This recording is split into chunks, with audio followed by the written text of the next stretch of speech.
Today is February 23rd, 2025, Sunday, and I welcome you to this day. I'm looking forward to the next step on our journey, and hopefully, not hopefully, really getting a greater understanding of the wisdom that we've already experienced and been shown. So let me begin by asking if there are any questions about anything that we discussed or anything that came across your path. Hey, No Pastor, question? Hey, Charles. I have a I have a question. Yes, sir. It's about the way they say the spirit, the soul, and the body. And why they have that in that order? And the soul was created, and when God formed the dirt on the man, that's when He blew in his face. So the spirit was last in a man, but they got a spirit, soul, and body. So why they like that?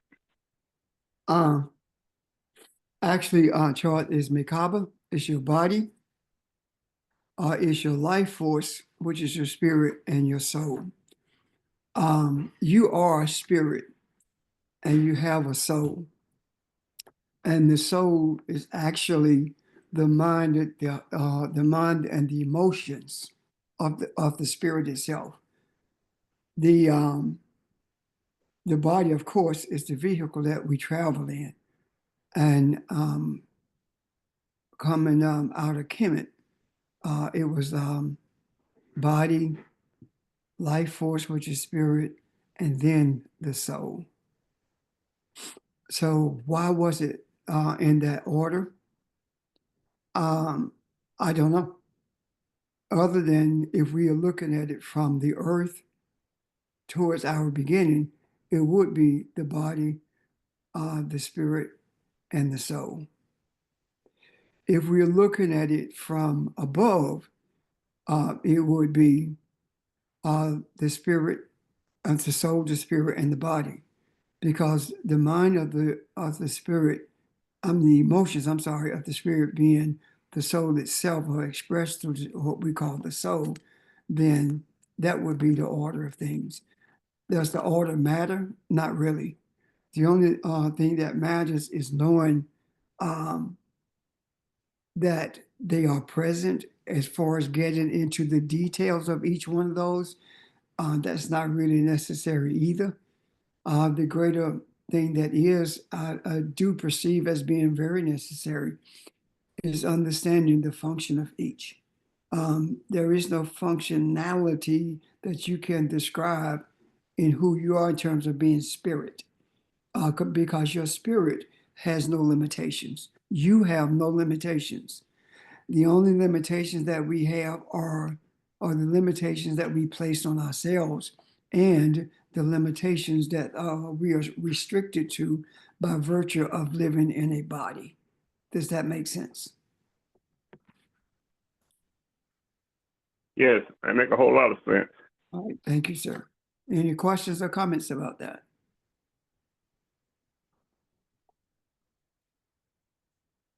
Any other questions or statements?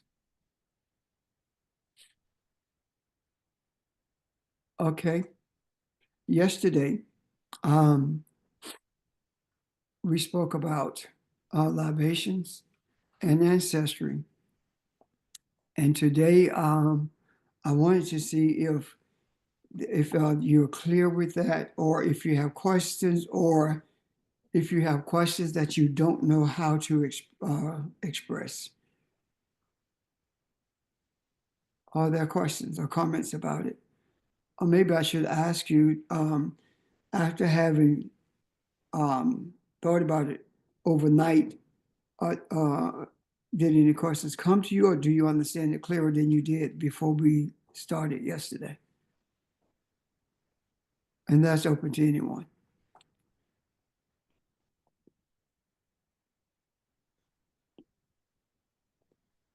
Okay. Hey, Rev, if no one give a question or answer, could you recap on what you talked about yesterday? And not Yeah, to be beta verbatim. sure, I'll do it.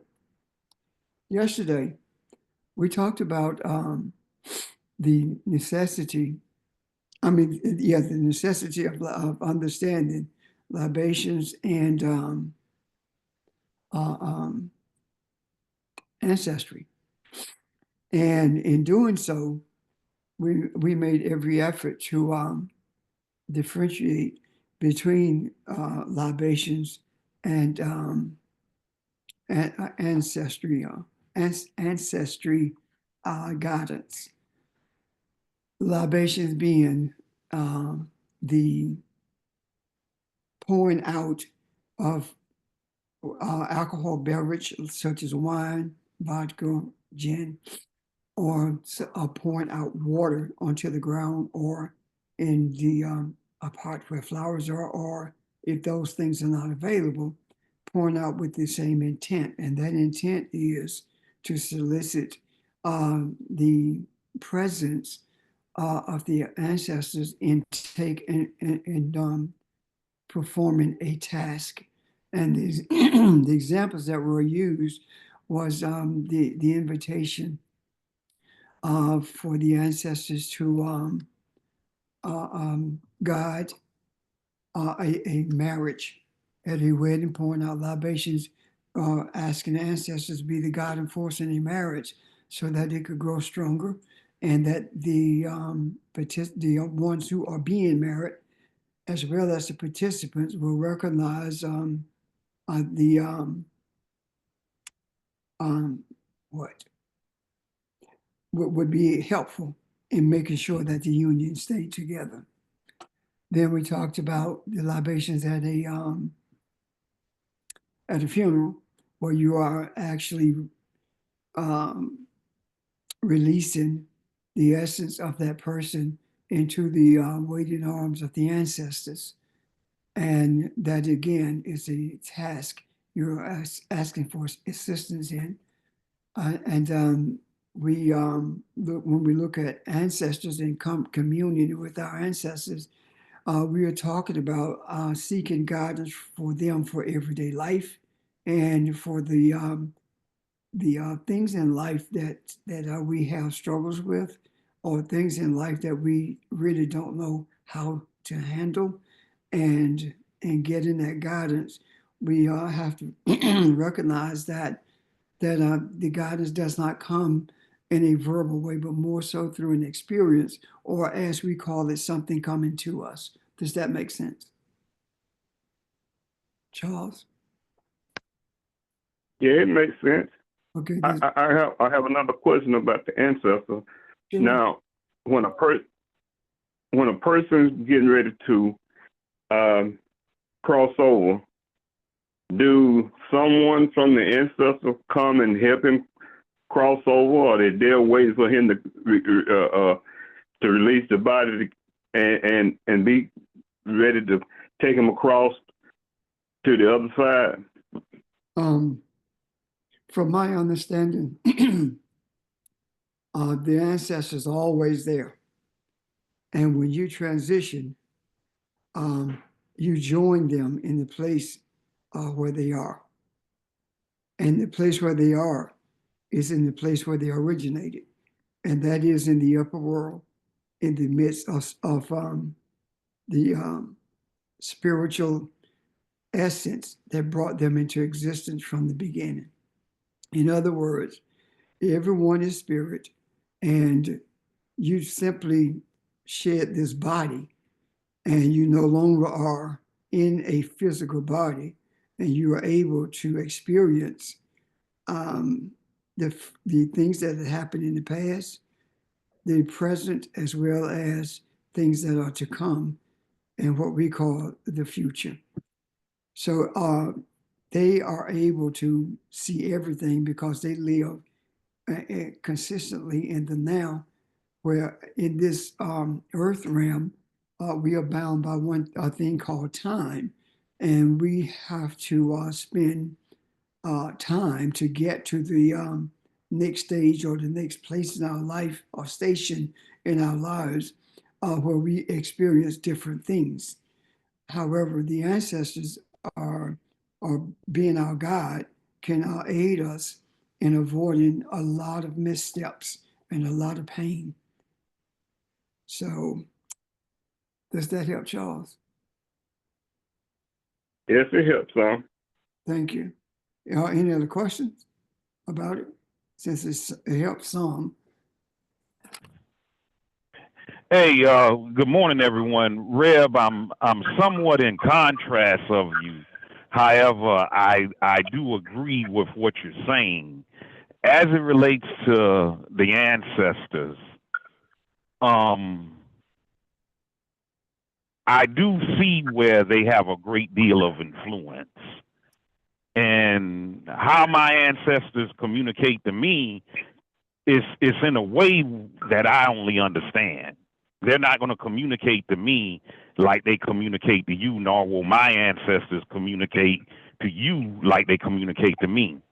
I think it's a very special kind of interaction of ancestors and me. Yet the part um, that I see is I don't think you need to go to your ancestors for guidance all the time. Meaning that there's a disconnect between you and I, Reverend Richard.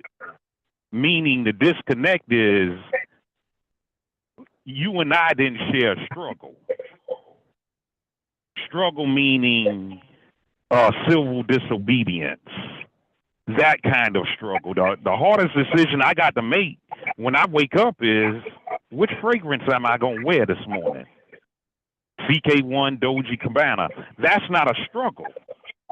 So, and I'm just basing this on what you said on yesterday, that when white folks are struggling, hey, can someone mute their phone if you don't mind?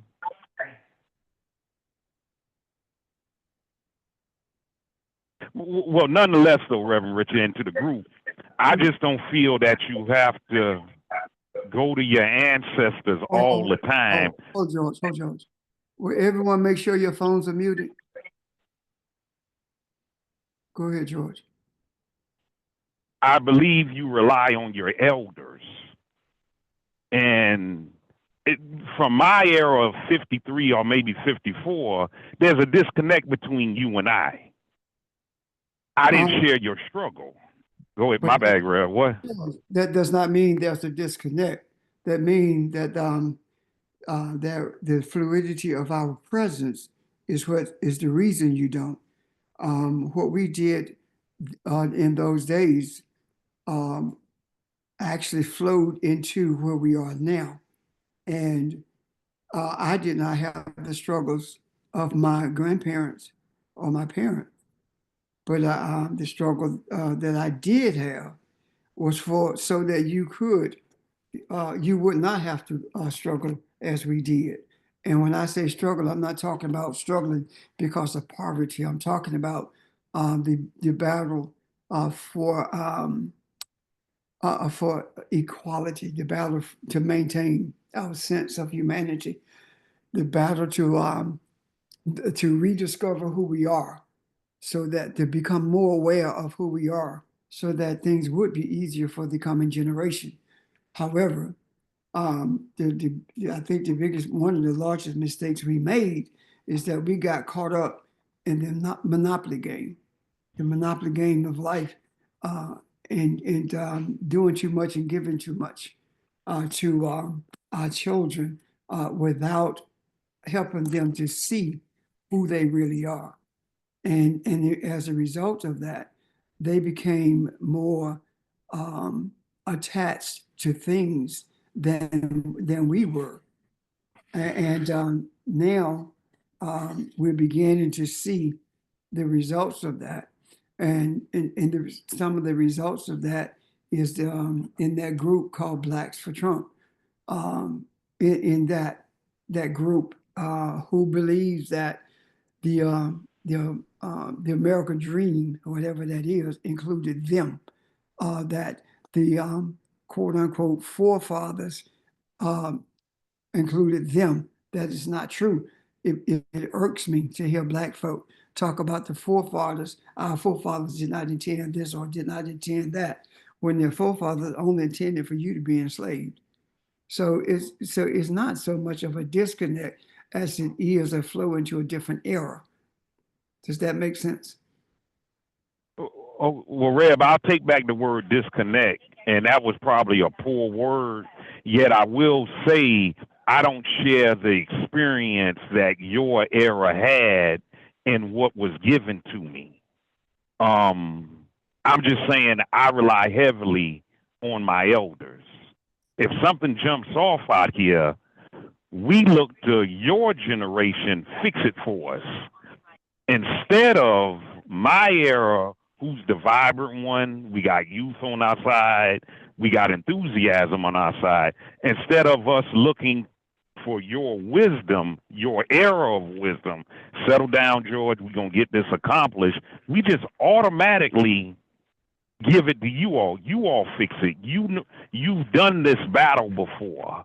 So I rely heavily on my elders. May I interject something to Just, that? oh, I'm done now. But yeah, thank y'all. Peace. George, to everyone, inclusive of George, um, what the wisdom that we have gained from that era is that the battle is not ours as humans. The battle is the Lord's, meaning that the battle is between the divine, the divinity that we are, and the total absence or ignorance of the presence of divinity. And now that we are beginning to see that the spiritual approach to it is more effective and more lasting than the seeking of a political solution. Because during that era, there were several approaches. There were approaches to several different political uh, uh, solutions. One being inclusive through integration. We saw how that worked out. The destruction of everything that we had, and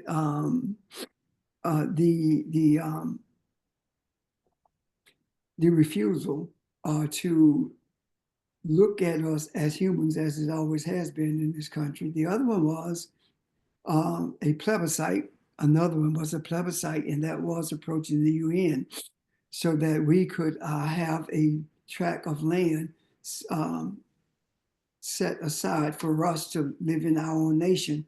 A plebiscite is a nation within a nation, and it has to be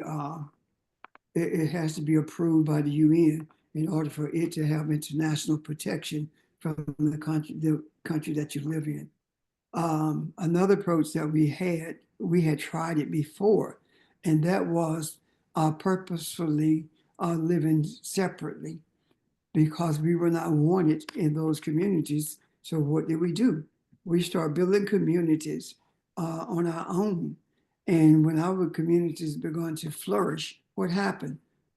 They were burned down. And in addition to that, the leadership in our communities, the guiding forces in our communities were killed. So that tells me that the solutions that we sought were solutions that involved politics, and they did not involve any spirituality at all, in terms of the realization that because we are divine entities, and that we are able to bring to bring order to the chaos that is in this earth. Now, keep in mind also that the chaos that we are dealing with, the chaos that we are to bring order to, was um, brought into existence by by the one who created us. The chaos was there for a purpose, and that chaos is there for a purpose, so that we, being divine entities, can bring order to it. And in doing so, we begin to realize who we are and how we are to approach solutions. And all of the solutions that we uh, see now, the only one is spiritual, because you cannot expect the UN, which is controlled by Europeans, to allow a plebiscite to exist within the confines of this country or any other country for that matter. And the separation and living in our own communities was not feasible, because they were destroyed at every attempt that we made, because of hatred, and because we flourished much faster than it was expected, or much faster than anyone on the face of the earth who had been enslaved before.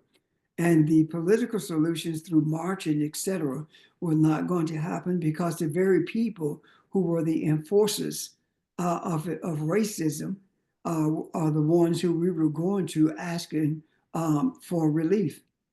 And, and that was not going to happen, because all the relief that they pretended to be given had a caveat attached to it. And the caveats have been brought brought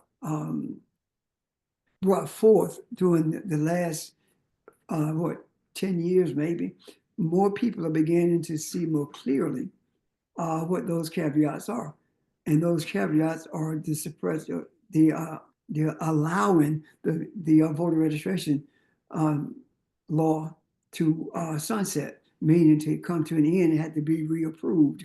Well, the Supreme Court gutted that. So all of these things that we sought from the government for relief had sunsets in them. And then what do we see now?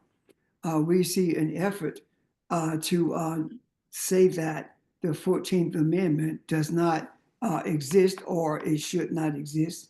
And that 14th Amendment is what gives us citizenship. And the removal of that from the Constitution, or the denial to enforce that, says that Africans have no citizenship, because the 14th Amendment came into existence on the heels of the what was that, Dred Scott decision, when it was determined by Judge Sanford that blacks had slaves had no rights that a white man was obligated to respect. And so we were non-citizens. We were just enslaved property.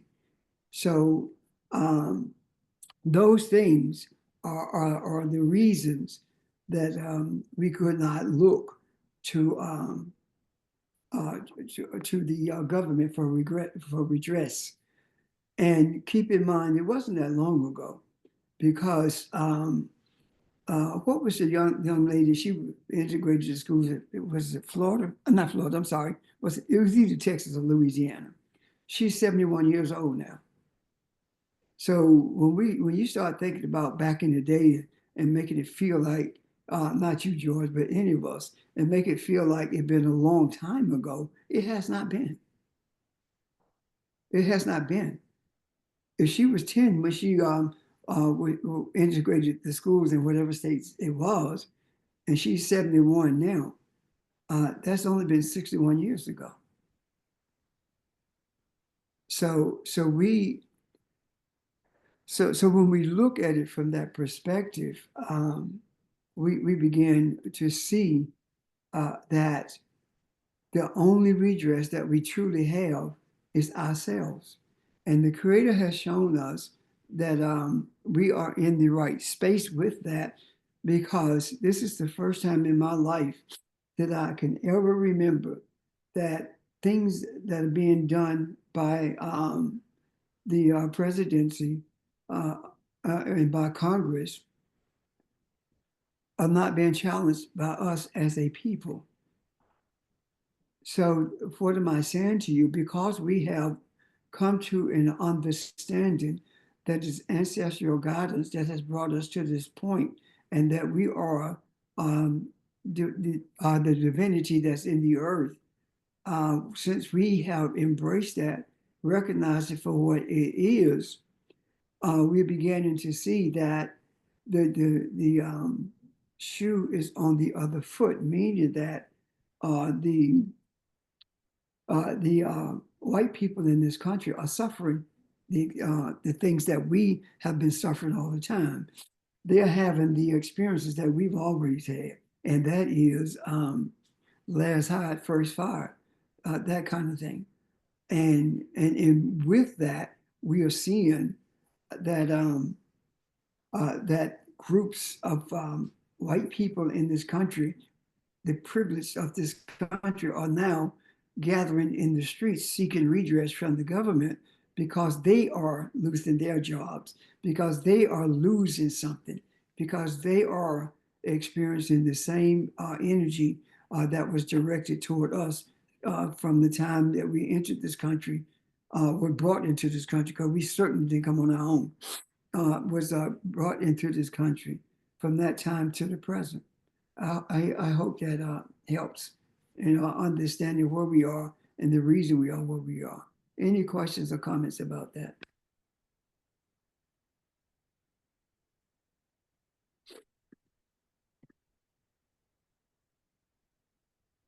No questions or comments? George, does that help? Yes and no, Reverend Richard. I'll just say in conclusion, there's a big difference in how my era maneuvers and the generation before us.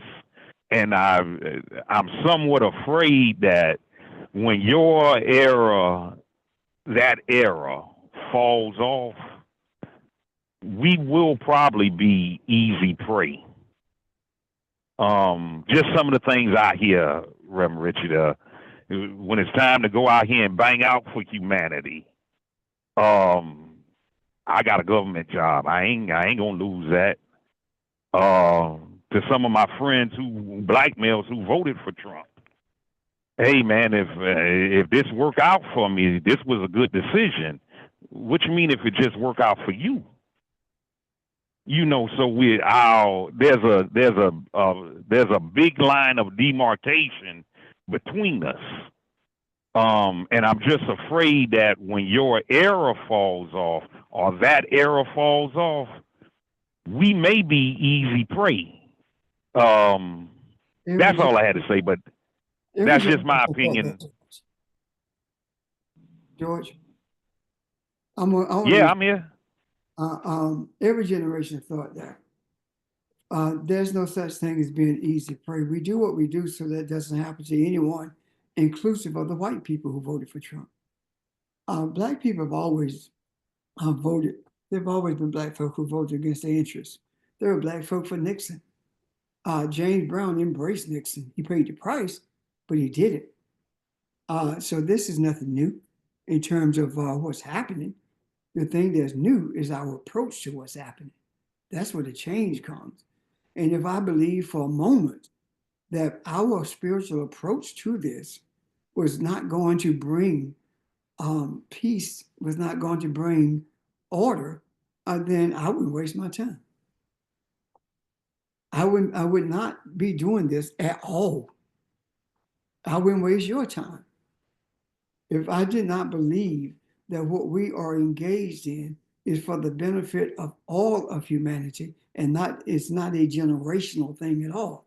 Because if every generation has to do what we are doing, then we're talking about eternal chaos. So I don't believe that chaos will envelop this earth in perpetuity. I don't believe that at all. GC.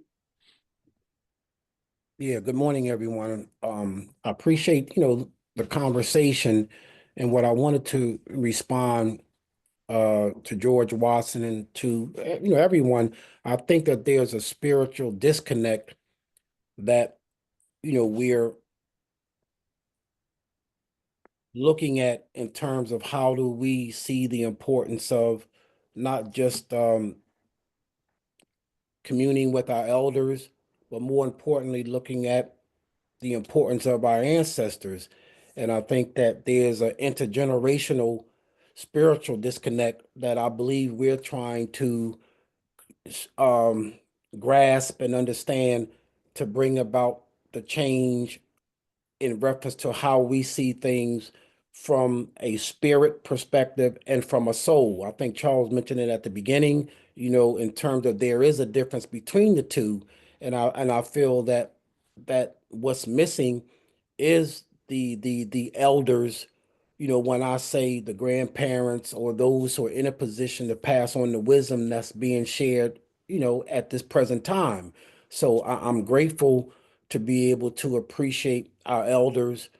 I'm also, grateful to, commune, with the ancestors. I mean, it's not something that I do daily, but it's something that I do, engage in when that need and that time is there for me to seek, that understanding in terms of how to maneuver or, travel in this journey that we're on. So I think that it's important that we know ourselves or the importance to know self. And I think the only way that I can do that is by being able to appreciate the spiritual interconnections that is being shared and passed on through all of us who are on the call, and not that we can't learn from um, our youth or from children. I think everyone is in a position where they can teach in their own divine way. And I think that as we continue this journey, I think it's important, for us to be able to appreciate all aspects of that love and respect that we have.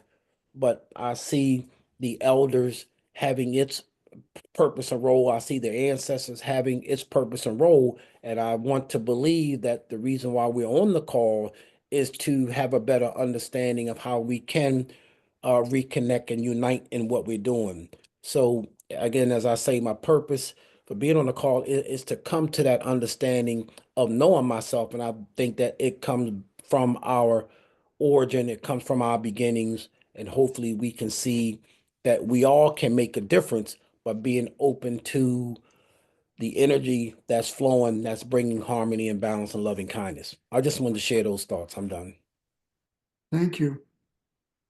Ron? Yeah, George just remind me something, George and GC.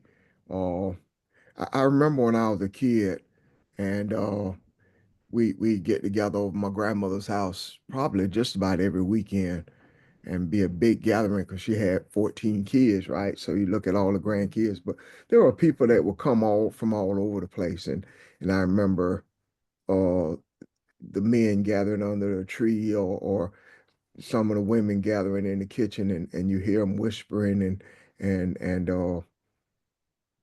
sometimes you may catch a glimpse of what was being said and sometimes you didn't. You know how kids are. But the point was something was going on in the community that needed addressing. And they talked about it and they tried to come up with solutions and most of the time they did. And they took care of each other. So you've heard me talk about some of the people that I grew up with, finding out this one was cousin, and they really weren't physically related. They were cousins because they showed up for breakfast or for dinner one day and they never went home. And that's how family was then. Somebody would say, go to so and so house and they'll feed you and dinner time came and you were there, you got fed. And if you were there when time to go to bed, you were put to bed. That's how it was. So we've lost that sense of community. We've lost that sense of oneness and knowing each other's families, although uh, we may not have all had a lot of stuff when we came together. You had everything that was needed. So what I hear, what GC just said, looking at it from a spiritual perspective, and what George saying, looking from it from political or a physical perspective, we've moved to a point where we're educated. We have uh, 2 cars in the yard, houses are air conditioned, and we don't feel like we need to know the neighbors or the people in the community, or grandma for that is for that measure. So that's partly what to me this is about, and these constraints that we feel uh, will help us to look at each other, recognize each other, and talk like we used to talk and be a community again. And I'm not just talking about in the African community. I'm talking about people in general, to see what's going on when your eyes are open and see the need and the desire to bring that strength is in being one voice and being together. So I just think that kind of what George and GC were talking about. Thank you.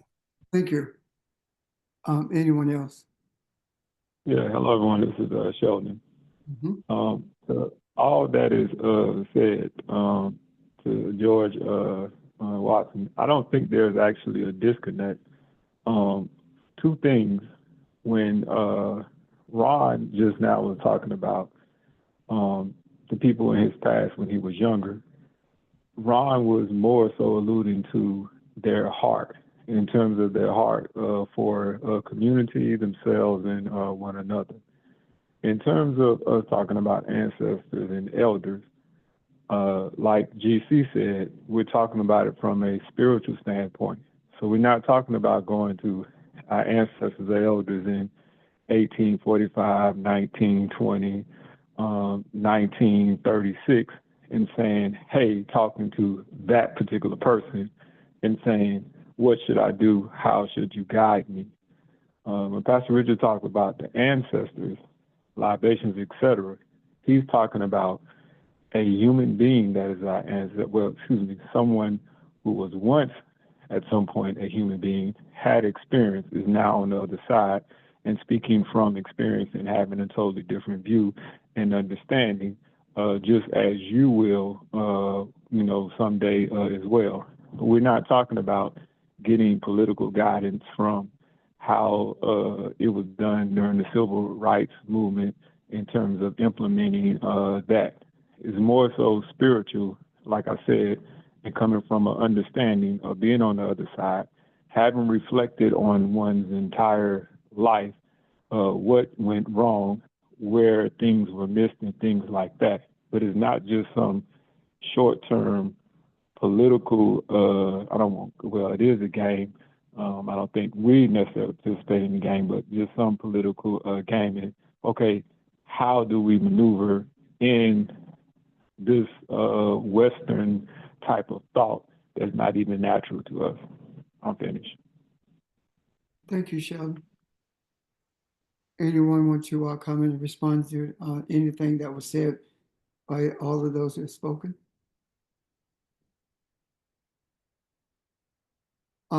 Let's look at this spiritually.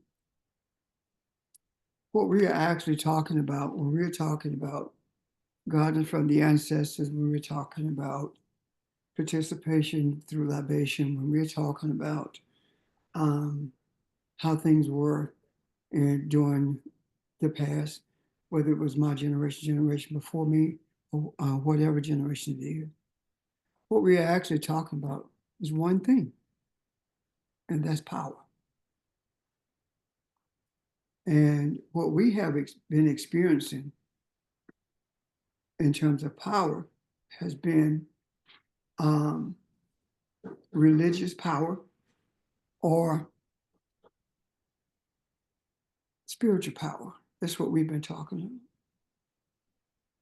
So the question becomes, first of all, if there's a difference between religious power and the power of government / politics. Is there a difference between the two? That's not rhetorical. What was the question again, Reb? Is there a difference between religious power and the power of government / politics? Isn't it built Oh, on they the, the sorry. same. Yeah. Okay. Thank you, George. Ron? No, I was just gonna say the same thing. Isn't it built on the same hypocrisy? It's the same thing. One justifies the other. So it is indeed the same thing. So having said that, is there any spirituality involved at all?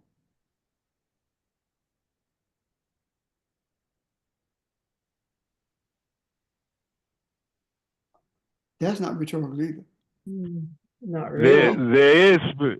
there is spirituality in that. There is. Does the individual recognize the spirituality? That becomes the albatross. Everything is spiritual. Yet does George see that this is spiritual, or does George just concentrate on what his physical eye see? To me, everything is spiritual. So the So power of government is spiritual. Audrey, you going to say something? Yeah, I mean, I understand what you're saying, George. But in terms of the government and spirituality, I don't see it. Because spirituality is experience and knowing, whereas government, the only thing it espouses is that you need to believe this or you need to believe that. And if the circumstances change, then they'll change the law to say you need to believe this or you need to believe that. So government is just wanting to control what you believe about yourself. And it doesn't care about you or your experiences or whatever. It's just seeking to have you be obedient to whatever it mandates. I don't see that as spirituality, not at all. Thank you. Thank you. all right. The part of it that I do see that's spiritual, and like I say, spirituality is in everything. When Reverend Richard said on yesterday, the government official that stated this is what John Lewis would do, and that was a page taken out of a cable line. So even though it's the government, there's still some spirituality in there if you so choose to see spirituality in it. So I'm saying spirituality is in everything. Can the Do we spirituality- recognize? Well, of course, and in individuals, but in government in general, no, I don't see it. It's not. And the difference between spiritual, the power that we're talking about, and spiritual power. Governmental and religious powers are determined by men who seek to manipulate humanity. This is a power that's non-existent. The only place where governmental power and religious power exists is in your mind. But in reality, it does not exist. And before I finish that statement, I wonder, Ron, did you have something to say? I think it was George or GC2. all I wanted to say is I thank you. I thank you and I are saying the same thing. The spirituality of it is the reception of the people, how they see it and how they move in it and how what they accept and don't accept. So I think I'm saying the same thing. Uh, how they look at those policies, not the spirituality doesn't come from the policies, but the reaction of the people, how they're moved by them. Okay. We saying the same thing. You see? And my, my question or thought was in terms of, is it coming from the spirit of the person or is it coming from the soul? Is there a difference between the two? George, would you hold it for a second? Okay. That's a loaded question right there, Mr. George. Because when you start talking about that,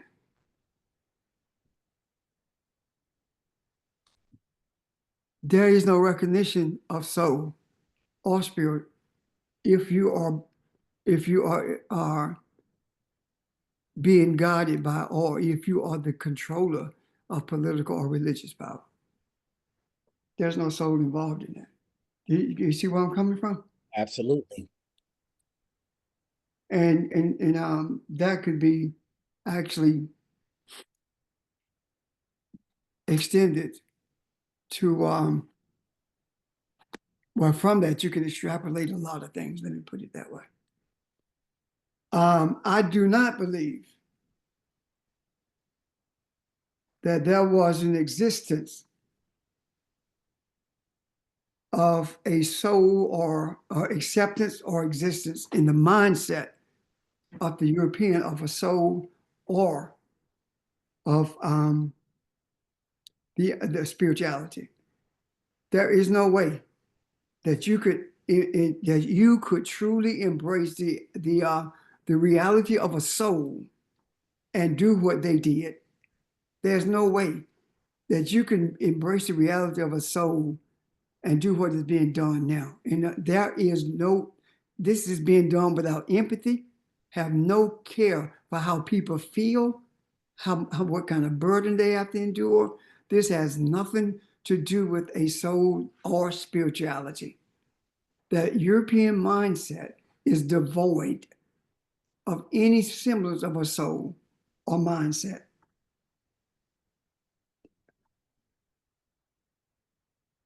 If there was a true embracing of a soul and spirituality, it would be impossible for anyone to do what is being done and be able to sleep at night. Does that make sense so far? Yes.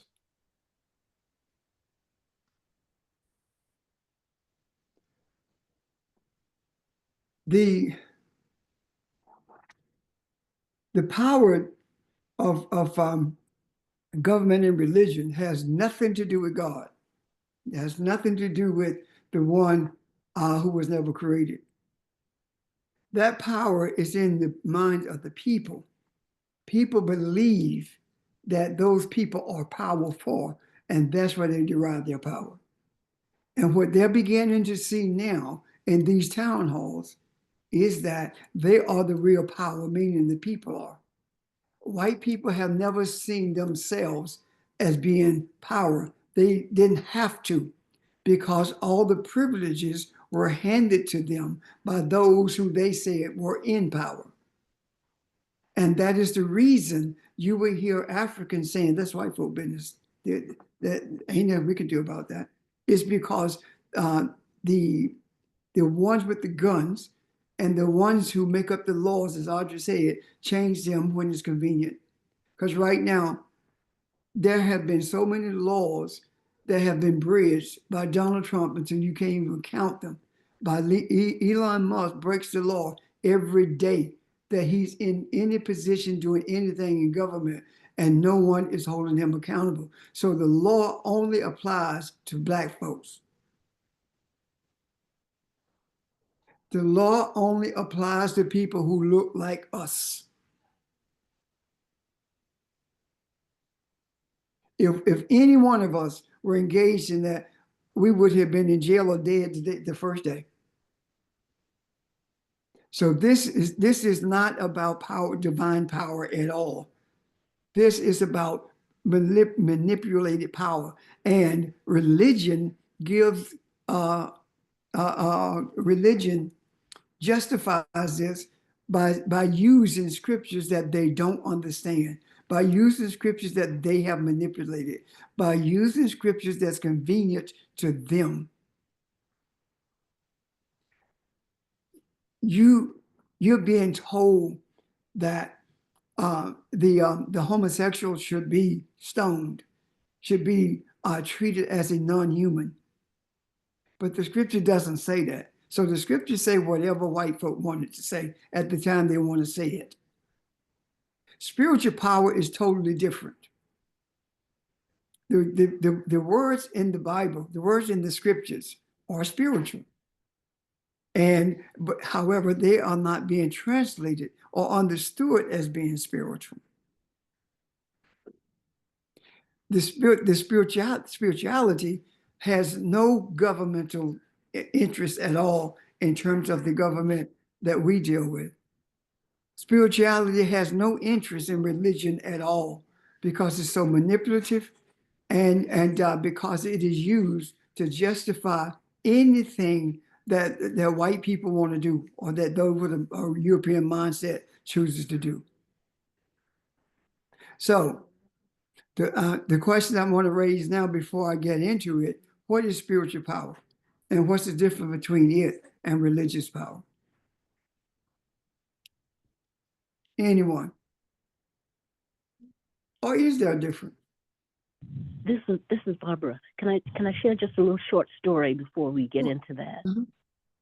We've been talking about perceptions and how people see things and what they see in different situations.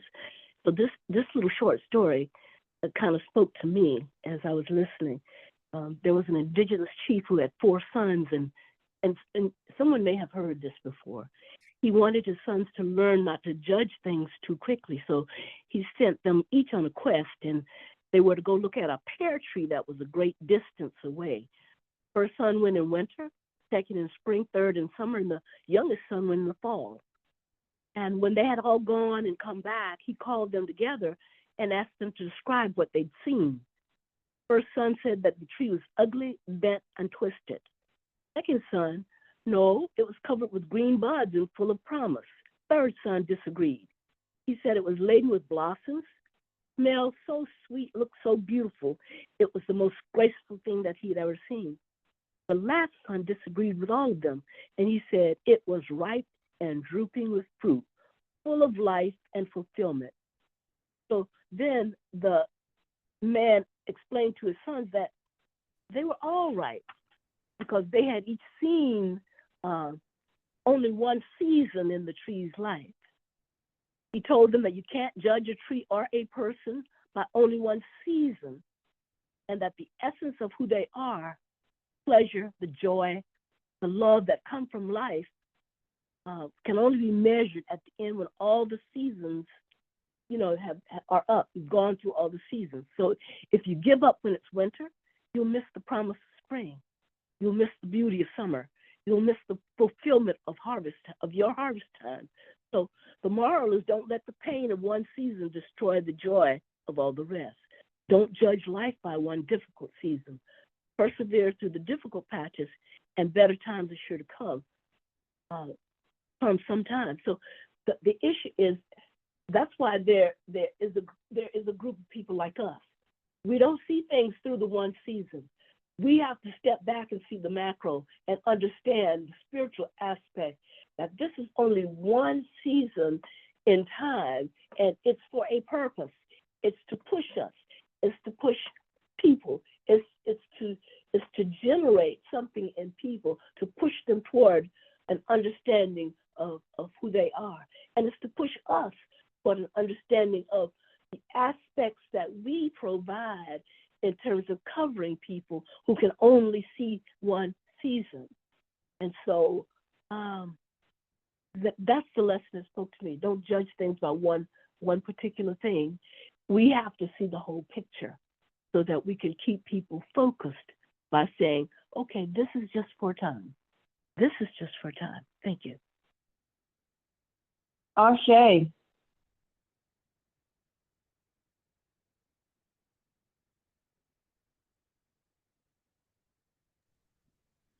Ashe.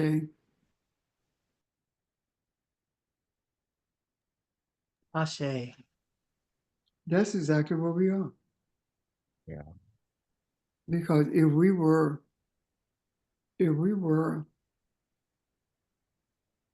looking at one season, we would have been doomed already. Because we never would have been born, to be honest with you. Because of what transpired during slavery. If that's what we were looking at only, we'd be over with. So that speaks clearly to perseverance in the face of adversity. Perseverance. You find it very difficult, if not impossible, to persevere in the face of these obstacles without spiritual power. Let me address spiritual power. What is it to you? Spiritual power. Spiritual power does not manipulate. Spiritual power expresses itself. Spiritual power gives you an experience that you've never had before, but it does not force you to hold on to that experience. Spiritual power exposes you to the reality not only of who you are, but the reality of your existence. And when you embrace spiritual power, it is impossible for you to be manipulative. It is impossible for you to be greedy. It is impossible for you to mistreat people. It's impossible for you to seek harm or to force people to a place of suffering. Spiritual power opens your eye and allows you to see the seasons that Barbara was talking about. It allows you to experience what it would be like if you did not persevere to the next season. Spiritual power does not allow you to even have a consideration of lynching someone. Spiritual power does not know hate. Spiritual power only knows love because it is love. Anything that is not love is antithetical to spirituality. Spiritual power does not do what religious power does. Religious power manipulates in so many different ways. It manipulates you to believe in a system that's stacked against you.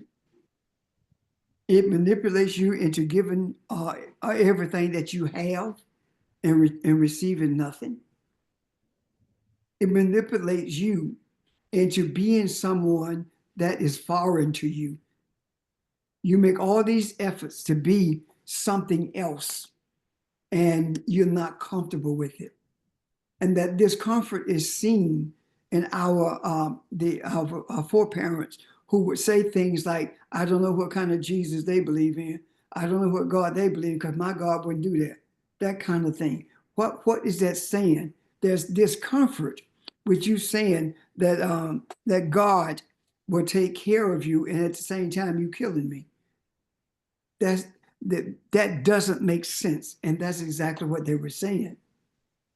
And here we are, the offspring, the fruit of our ancestors. And here we are in this place of of harvest, where we are blossoming, a spring rather, where we are blossoming, where everything is coming to fruition. It looks like the harshness of a winter, but we are in the midst of the spring. And the reason I say that is because we understand that the harshness of the winter is what gives us strength for the spring. Those who have never had to labor under duress to get any position or place they want to be are now beginning to understand what duress feels like. They have not labored under duress long enough yet. They have not wallowed in the mud long enough yet. They have not been oppressed enough yet. Would you mute your phone, please? They have not labored long enough in the trenches that we have had to labor in. And when I say we, I am not talking about Hispanic people, because Hispanic people are just as racist as white folks. And that is the reason they voted for Trump. That is the reason they are part of the mess that's going on now. And they have to be seen, they have to rather suffer in order for them to see that those with a European mindset cares nothing about them. So spirituality sits back, it sees all of that, but it does not revel in it. It does not have a party and celebrate the pain. It feels the suffering, and it desires the suffering to end. However, spirituality, the spiritual man knows, the spiritual mind understands, the spiritual essence of our being understands that we have presented everything, our desires, everything to the universe. We have done that. And because we have done that, yes, we feel it, but we know that the universe will make the decisions about how long it lasts. And when I said to you on yesterday, it will not last as long as you think it is, it will be done long before the midterm elections. Why did I say that? Because I want the process of suffering, oppression, to be sped up so that these people will be crushed enough to see that all of humanity matters. Crushed enough to see that white supremacy only cares about itself. It does not even care about those who choose not to be white supremacists. It doesn't even care about those who have chosen to be white supremacists. All of them are suffering together. But we don't revel in their suffering.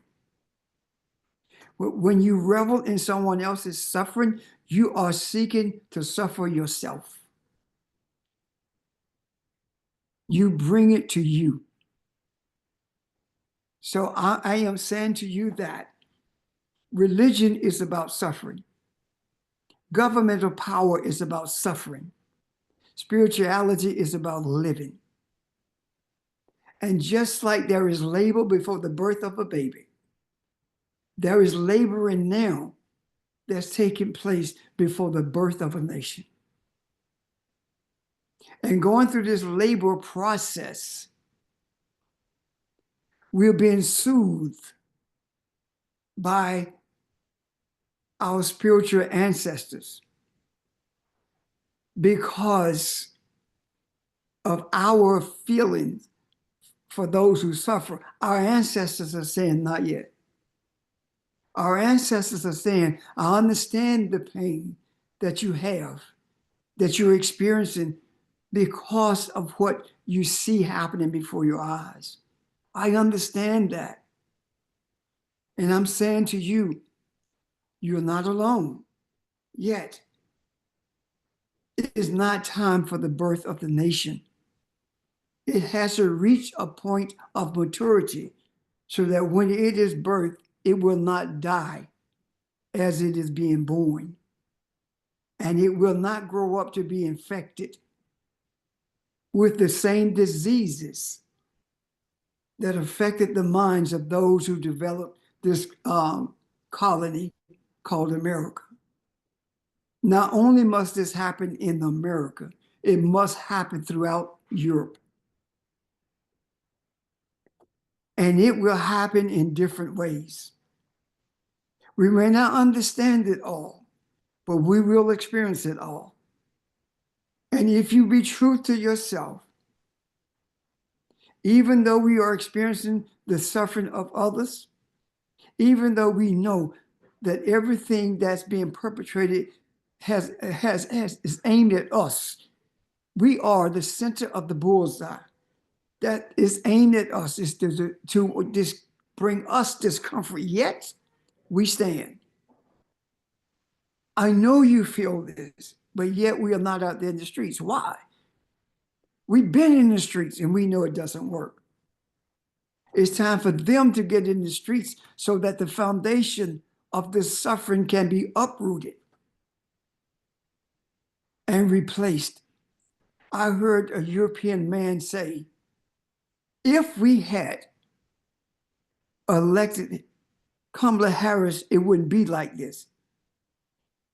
This white man said, if Black people were in charge, everything would be better. I've never heard that before. So what am I saying to you? It's not about the skin color being in charge, but he doesn't know any better. It's about it's about the African mindset. And what is the African mindset? That of spirituality. It's about being guided by the ancestors. It's about having experiences with the Creator. That's what this is about. And our vision has gotten sharper. The more that we have refined our understanding of the African mindset, the clearer everything has become to us.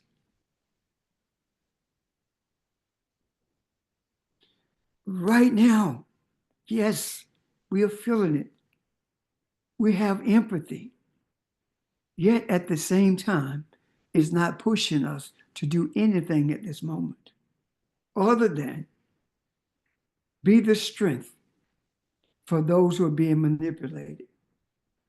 Be the beacon of light for those who are struggling in the darkness of confusion.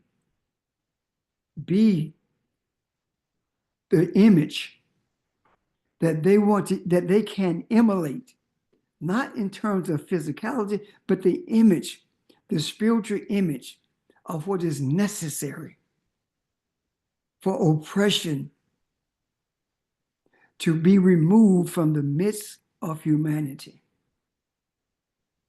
7% of the people on the earth have created all the pain, suffering, all the agony on the earth. 7%.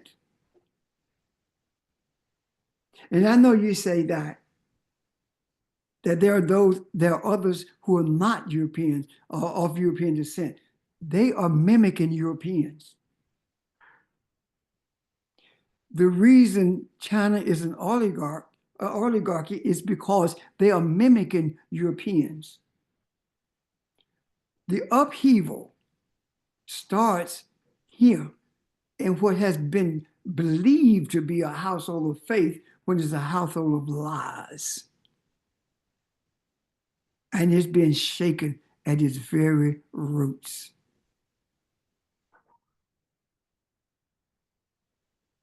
We are the bridge that leads from oppression to refreshing. That's who we are. We can't go back to what happened in the 60s. We can't go back to the mindset of the 60s. That's nostalgia, but it's not reality. Because the mindset of the 60s was not spiritual. I can tell you that because I know the mindset was not spiritual. The mindset was revolutionary in a physical way. The mindset was begging a government to give you something that they could take away just as easily as they fooled you about giving it to you. Spiritual power is the only power that's real. Everything else is an illusion that we have been duped into believing by those who wield the power worldwide. Religion is more dangerous than government. Government will wake you up when it comes after you. Religion will lull you to sleep and tell you to keep waiting because God go change things. Jesus on the way back. Jesus been on the way back long before I got here and you and everybody else. That's not it. That's to lull you to sleep. And that is to keep the oppressor in a position to oppress. Our solution, our resolution is spiritual power that's only wielded by those who know who they are. Spiritual power that is wielded for the benefit of humanity and not to punish anyone. I'm done. Are there questions or comments? I have a question. Mm-hmm. So, Pastor Jay, you're saying in the 60s, when people were marching, God says in so many words, I see you. But now, you know, let me say this. God says, okay, I see your pain. I see the suffering. I see your struggle. But now is God saying, and I'm saying God, is it saying, okay, the time is now? And is that why you're saying this is the time, the right time for us to be where we are right now? That's my question to you. Okay. I'm saying that whether it was the 40s, the 30s, 40s, or 50s, especially in the 20s, when the song Low Hanging Fruit. Anyway, those periods of time were times when we sought redress through the government. Why did we do that, Evelyn? We did it because the church told us to do it. Religions told us to do it. Where did we get the religion from? The same ones who were oppressing us. So the Creator allowed this to transpire. Do everything you know that you think you know how to do. Go through the church, Martin Luther King, and see what can you bring. And then he ends up saying, I regret what I did in terms of integration. Colonel Hassan, seek a plebiscite from the United Nations. Go ahead and see how far you get with that. Marcus Garvey, bring together thousands worldwide, seeking to take all of us to Africa or a sliver of land somewhere on this planet where we could be by ourselves. How did that work out for you? All of these things have been done, and every single one of them was based upon religion. And how far has that gotten us? It's gotten us to a place where 10 people can live in a gated community, while the other 200,000 people live the best way they can. It's gotten us to a place where there are no jobs in our neighborhoods anymore. That's what it's gotten us. So the Creator allowed that to happen. And one day, a group of people came together in a hotel. And in that hotel, they began to talk about understanding the scriptures for the express purpose of benefiting humanity, benefiting Black folks, getting us out of the struggles that we were in, bringing people together. And from that meeting, we progressed, studying the scriptures, just like good Christians, until the day came when we sat down in a meeting, and it was presented to us. I think it was Nick who presented it, that the Mayan says in 2012, civilization would end. And we said, not on our watch. We became the one in the gap. And we continued to study until we realized that the understandings we had of the scriptures were not real. And when we got real with ourselves and began to understand that change was within us in our understanding of self, when we got to that place and started seeing that we are God, we are truly Elohim. And the ancestors kept opening us up, till we are now at a place where we have the spiritual power to bring things to an end. So the Creator has always been there. Our ancestors has always been our God. But guess what? We were not ready for that. When we were good church people, Sunday school teachers, we were not ready for that. We could not have accepted that.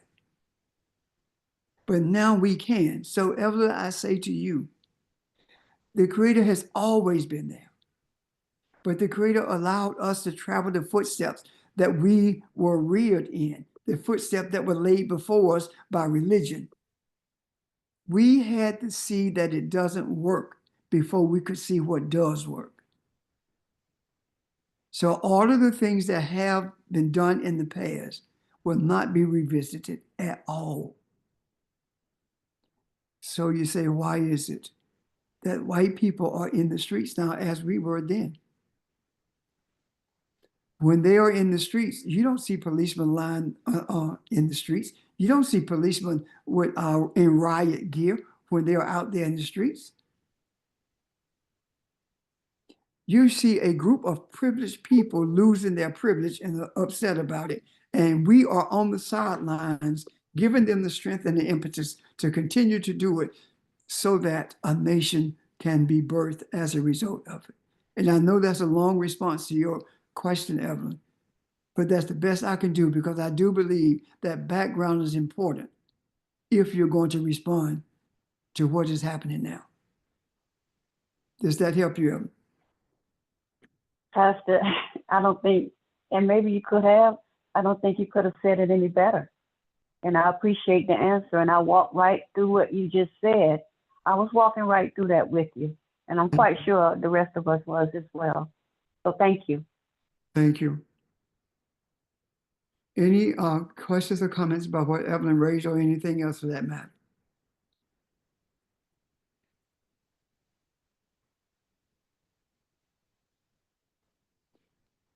Well, if there are no questions or comments, then we will see you tomorrow at 6 o'clock. In the meantime, do not allow all these proclamations coming from us and everybody else, do not allow these proclamations to have an adverse effect on how you live your life. Do not allow them to cause you to lose sight of who you are. Remind yourself that destruction is not in your vocabulary. Destruction is foreign to you. You cannot be destroyed, and you will not destroy people. Systems must be destroyed. Be strong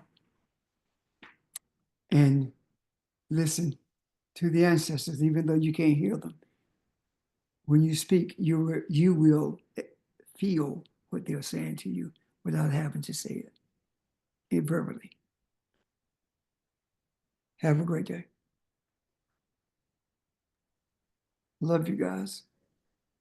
Thank Love you. Thank you, Love you. everybody. Your family. Love you too. Thank you. Bye, everybody. Bye-bye.